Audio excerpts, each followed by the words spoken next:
Good morning. Okay, चलिए, today I am going to start the skills of communication and of communication. Today we are going to learn the skills of communication. Skills of communication in all the four skills of communication: listening, reading, writing and speaking. The yesterday's class we have completed the listening skill. पिछली class में हमने listening skills के improvement सारे techniques समझ लिए, पढ़ लिए. आज हम रीडिंग स्किल्स के techniques, how you will improve your reading skills के टेक्निक्स मैं बताने वाली हूँ. तो ध्यान से सुनिए और नोट डाउन भी करते जाइए.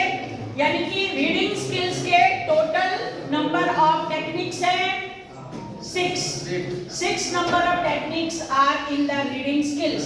That is making SQ3 formula, ask questions, visualize, read aloud, underline techniques and use dictionary. These are the all 6 formulas, 6 tricks and 6 techniques for improving of reading skills. Reading skills को बढ़ाने के लिए जो 6 techniques हैं वो मैं आपको one by one समझा रही हूँ. आप ध्यान से सुनिए, बहुत इंपॉर्टेंट चीज है क्योंकि ये आप लोगों को आगे चल के हर सेमेस्टर में काम आएगी, हर सब्जेक्ट के लिए काम आएगी, हर कहीं पर कोई भी जगह पे आपको रीड करना है तो ये 6 टेक्निक्स काम आती हैं. पहला है हमारा जो मोस्ट इंपॉर्टेंट है, मेकिंग SQ3R फॉर्मूला टेक्निक्स. यानी कि S सर्वे या सर्च, Q क्वेश्चंस, 3R में रीड, रिसाइट और रिकॉल. यानी कि अगर हम कोई चीज को पढ़ेंगे तो पहले हम सर्च करते हैं. सारी चीजों को हम एक साथ नहीं पढ़ते हैं. जो भी इंपॉर्टेंट चीज होती है उसको हम रीड करेंगे तो पहले हम सर्च करेंगे. यानी कि चीज को रीड करेंगे तो हम पहले लिसन तो कर लिया हमने क्लास में, अब हमको रीड करना है उस चीज को. हम जाएंगे लाइब्रेरी में, बुक इश्यू करवाएंगे या नोट्स अपन ओपन करके देखेंगे कि हमारा कौन कौन से नोट्स है, उससे रिलेटेड हम उसको सर्वे या सर्च करेंगे. उसके बाद क्वेश्चन पूछेंगे क्लासरूम में या फिर कोई स्टूडेंट किसी फ्रेंड से पूछ सकते हैं, अपने मेंटर से पूछ सकते हैं. तो आपको क्वेश्चन वाली टेक्निक्स भी साथ साथ लेकर चलना है. यानी कि पहले सर्च किया, फिर हमने क्वेश्चन पूछा. अब 3R फॉर्मूला ये रहेगा, उस चीज को क्वेश्चन करने के बाद हम उस चीज को रीड कर लेंगे. रीड करने के बाद हम उस चीज को मेमोरी में बिठाएंगे, अंडरस्टैंड करते हुए, समझते हुए मेमोरी में बिठाएंगे, रिसाइट करेंगे, याद करेंगे और उसके बाद रिकॉल करेंगे. यानी कि जब हमने जिस चीज को रिसाइट किया वो हमें याद है कि नहीं है, उस चीज को हम या तो लिख कर देखेंगे या किसी को हम बताएंगे कि हमको याद हुआ या नहीं, अपना फीडबैक देंगे. इसके बाद है आस्क क्वेश्चन. जब कोई चीज का कंफ्यूजन होता है, जब हम कोई चीज नहीं समझ पाते हैं तो क्वेश्चन पूछते हैं. तो हमेशा रीडिंग के समय क्वेश्चन पूछा करो, किसी से भी, अपने आप से भी पूछो, अपने किसी टीचर से पूछो या फिर कोई चीज का समझ में नहीं आया अपने फ्रेंड से भी पूछ सकते हैं. क्वेश्चन वाली टेक्निक भी रीडिंग इंप्रूव करती है. विजुअलाइज.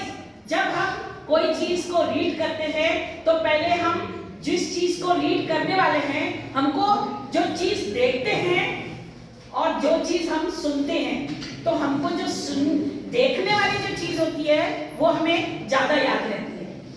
हम जैसे मान लीजिए कोई स्क्रीन में कोई चीज देखते हैं तो देखने वाली चीज हमको ज्यादा याद रहेगी.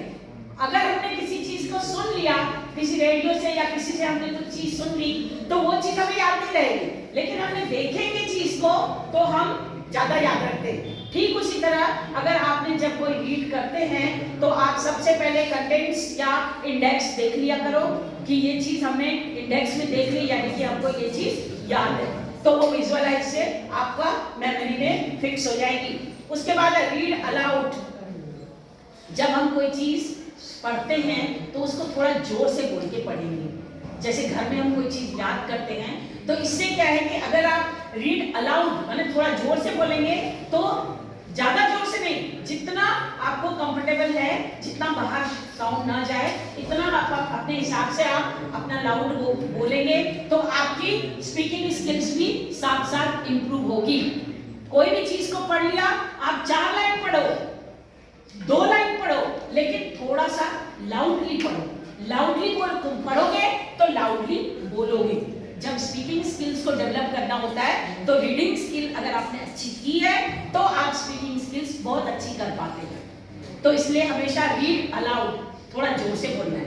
अंडरलाइन टेक्निक्स यानी कि जब हम कोई चीज पढ़ रहे होते हैं, सपोज हमने देखा कि हमको एक पेज या एक पैराग्राफ हमको आज पढ़ना है, रीड करना है, तो हमने कोई चीज को रीड अगर करते हैं तो हमें उसमें डिफिकल्ट जो वर्ड्स होते हैं उसको अंडरलाइन करो पेंसिल से या हाईलाइट करो और उस चीज को डिक्शनरी यूज करके उस अंडरलाइन वाले शब्दों को उसकी मीनिंग लिखो और उसको फिर याद करो। अपने 3 टेक्निक से, ये जो रीड, रिसाइट और रिकॉल वाली 3 टेक्निक से आपको डिक्शनरी फॉलो करने के बाद इस 3 टेक्निक्स को, यानी कि अगर आपने इन सारे पॉइंट्स को पहले समझ लिया तो फिर आपने इस चीज के लिए आपको 3 टेक्निक्स फिर से आपको फॉलो करनी पड़ेगी। यानी कि अगर आपने क्वेश्चन पूछ लिया, विजुअलाइज कर लिया, रीड अलाउड कर लिया, अंडरलाइन टेक्निक्स कर ली और यूज डिक्शनरी वाली टेक्निक्स ले ली, सारी चीजें करने के बाद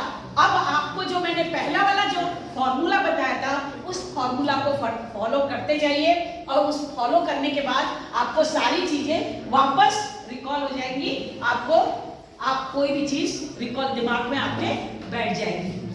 तो I think you understand all this things and in the next video we will learn the writing skills and after that the speaking skills. Thank you for watching.